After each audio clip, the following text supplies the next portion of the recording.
World championship of লেজেন্ডসে group পর্বে পাকিস্তান চ্যাম্পিয়ন্সের বিপক্ষে match boycott করেছিল ভারত চ্যাম্পিয়ন্স।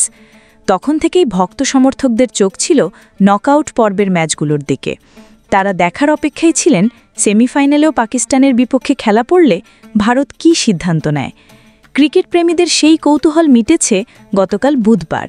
পাকিস্তানের বিপক্ষে সেমিফাইনাল ম্যাচও বয়কটের ঘোষণা দিয়েছে ভারত। ম্যাচের একদিন আগেই নিজেদের সিদ্ধান্ত জানায় ভারতীয়রা। আজ বৃহস্পতিবার বার্মিংহ্যামে অনুষ্ঠিত হওয়ার কথা ছিল ম্যাচটি। ভারত চ্যাম্পিয়ন্স ম্যাচ বর্জন করায় পাকিস্তান চ্যাম্পিয়ন্স বিনা প্রতিদ্বন্দ্বিতায় ফাইনালে উঠে গেছে। শিরোপা জয়ের লড়াইয়ে ফাইনালে অস্ট্রেলিয়া চ্যাম্পিয়ন্স অথবা দক্ষিণ আফ্রিকা চ্যাম্পিয়ন্সের মুখোমুখি হবে পাকিস্তান। ভারত চ্যাম্পিয়ন্স দলে যুবরাজ সিং, শিখর ধাওয়ান, সুরেশ রায়না, হরভজন সিং, ইউসুফ পাঠান ও রবিন উত্থাপ্পার মতো খেলোয়াড় রয়েছেন। গেল ২০ জুলাই শিখর ধাওয়ানের নেতৃত্বে পাকিস্তানের বিপক্ষে গ্রুপ পর্বের ম্যাচ খেলতে অস্বীকৃতি জানিয়েছিলেন তারা। ওই ম্যাচে পয়েন্ট ভাগাভাগি হলেও পাকিস্তান চ্যাম্পিয়ন্স গ্রুপ পর্বের ৯ পয়েন্ট নিয়ে শীর্ষে থাকার কারণে ফাইনালে পৌঁছেছে।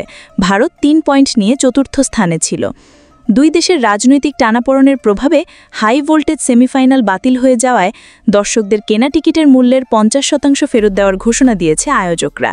যদিও আগামী ৯ সেপ্টেম্বর থেকে শুরু হতে যাওয়া এশিয়া কাপের গ্রুপ পর্বের মুখোমুখি হবে ভারত পাকিস্তান, যা আগামী ১৪ সেপ্টেম্বর সংযুক্ত আরব আমিরাতে অনুষ্ঠিত হবে। ASBD24 সত্য প্রকাশে অপসীম। চ্যানেলটি সাবস্ক্রাইব করুন।